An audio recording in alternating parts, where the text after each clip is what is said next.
پہلی چیز، جب انسان کا انتقال ہو جاتا تو اس کے ساتھ میں اس کے اچھے اعمال آتے، جو انسان نیک کام کرتا.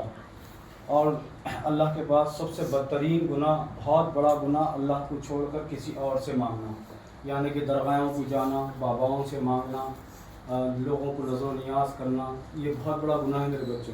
دوسری چیز، رسول اللہ صلی اللہ علیہ وسلم، ہم سب کے پیارے نبی محمد صلی اللہ علیہ وسلم ہیں، جو آقائے دو جہاں رحمۃ للعالمین ہیں. تو ان کے طریقے کے اوپر نماز پڑھنا. کس کے طریقے پر پڑھنا؟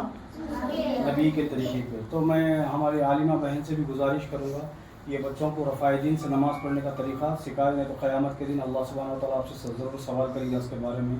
آپ کا فرض بنتا، آپ یہاں نوکری نہیں کر رہے، یہ بچوں کو تعلیم دے رہے، اور یہ بچوں کی تعلیم آپ کی خبر میں آپ کے اثر کفارہ بننے والی ہے، اور قیامت کے دن یہ بچے آپ کے حق میں گواہی دینے والے ہیں. یہ آپ کی ذمہ داری بندی، جتنے بھی توحید کے باتیں ہیں جو توحید سے ریلیٹڈ ہے، جیسا کہ نماز کا طریقہ ہے، دعائیں مانگنے کا طریقہ ہے، اور اللہ کی سبحانہ و تعالیٰ کی شان بڑی کرنا ہے، نبی صلی اللہ علیہ وسلم کی شان میں ہم کو کیسا رہنا، ماں باپ کے ساتھ فرما برداری، رشتہ داروں کے ساتھ فرما برداری، غریبوں کے ساتھ فرما برداری، پڑوسیوں کے ساتھ فرما برداری، ان کے ساتھ حسن سلوک، یہ سب یہ مدرسے میں سیکھنا ہے میرے بچوں کو. اللہ کو چھوڑ کے کسی کی عبادت نہیں کرنا، اللہ کو چھوڑ کے کسی سے نہیں مانگنا. جو بھی مانگنا، اللہ کے نبی صلی اللہ علیہ وسلم فرماتے، اگر تمہاری جوتے کا تسمہ بھی ٹوٹ گیا تو تم وہ بھی اللہ سے مانگو. چھوٹی چھوٹی پریشانی اگر تمہارے کو رہی تو کبھی بھی ایسا جانماز بچھانا، نماز کو کھڑے ہونا، کھڑ کے جیسے نماز کے بعد میں اللہ سے دعائیں کرنا، اللہ سے مانگنا. جو بھی مانگنا، دنیا دینے والی نہیں بیٹے، کوئی بابا اپنے کو دینے والا نہیں ہے.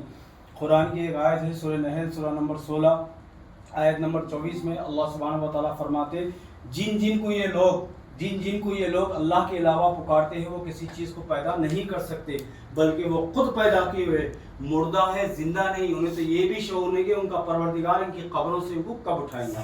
تو نعوذ باللہ ہمارے بچے درگاہوں پہ جاتے، وہاں پہ مانگتے، ان کے ماں باپ ان کو مجبور کرتے. تو میری بچی، قرآن پڑھو اور اس کو سمجھو کہ اللہ سبحانہ و تعالیٰ قرآن کریم ہمارے کو ہدایت کے واسطے اتارے، برکت کے واسطے نہیں اتارے، ہدایت کے واسطے اتارے. ہم کو قرآن پڑھ کر سمجھنا ہے، کیا کرنا ہے. اور نماز رفع دین کے ساتھ پڑھنا. سب کا طریقہ ایک ہے بیٹے، بچیوں کا طریقہ بھی وہی نماز کا ہے، بچوں کا طریقہ بھی وہی نماز کا ہے. اللہ کے رسول صلی اللہ علیہ وسلم کا طریقہ، صلو کما رأیتمونی اصلی، نماز ایسے پڑھو جیسا مجھے پڑھتے ہوئے دیکھا. تو نبی صلی اللہ علیہ وسلم ہمارے نبی ہے، ہمارے واسطے قرآن لائے، ہمارے واسطے ہدایت لائے، ہمارے واسطے روشنی لائے. تو ہماری ذمہ داری بنتی ہے کہ ہم توحید کا دامن پکڑے، اللہ کو ایک مانے، نمازوں کی پابندی کرے. خالی مدرسے میں آئے نماز پڑھے نہیں بیٹے. 5 وقت کی نماز صاحب سمجھدار مسلمان کے اوپر اللہ سبحانہ وتعالیٰ فرض کر دیے. ہمارے نبی صلی اللہ علیہ وسلم کا آخری ایام چل رہا، آپ دنیا چھوڑ کے جانے والے ہیں. اتنے شدید بیمار ہے، بخار کا عالم ہے، آپ کو تھوڑی دیر کو بے ہوش ہو جا رہے.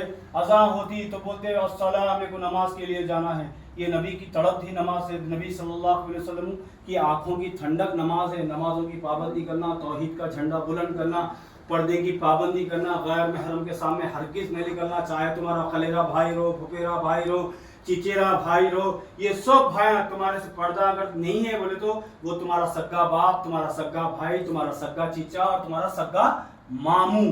اس کے علاوہ تمام لوگوں کے اوپر تمہارے کو پردہ فرض ہے، پردہ کرنا ہے، پردہ واجب ہے. اور اللہ سبحانہ و تعالیٰ ہم سے سوال کرنے والا ہے. تو اگر جنت کا راستہ آسان کرنا ہے تو ہم کو نمازوں کی پابندی، ماں باپ کے بات فرما برداری، ماں باپ کی ہر بات ماننا ہے، شرک کے علاوہ ان کی ہر بات، ان کے پیراں دبانا، ان کے ہاتھاں دبانا.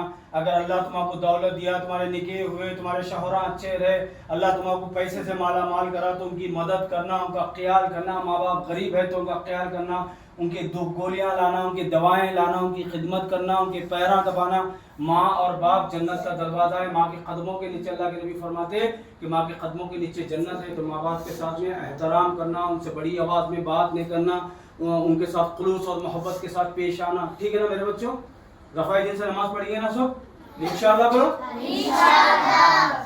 اللہ سے دعا ہے کہ اللہ سبحانہ و تعالیٰ تمام مدرسے الفرقان کے بچوں کو حافظ القرآن بنائیں، ان کا داعی بنائیں، ان کا جھنڈا بلند کرنے والا بنائیں. پروردگار جو ہمارے مدرسے کی مدد کرے، اللہ تو ان کے گھروں میں رزق بے حساب بھر دے مولا. پروردگار کی تمام پریشانیوں کو دور فرما میرے مولا. اے اللہ، فلسطین میں مظلوم مسلمانہ پریشان حال ہے، میں اللہ تیری مدد کے طلبگار ہیں اللہ ان کی مدد فرما میرے مولا. اے اللہ فلسطینیوں کی حفاظت فرما مولا. فلسطینیوں میں رحم فرما مولا. اے اللہ ہمارے قبل اول کی حفاظت فرما.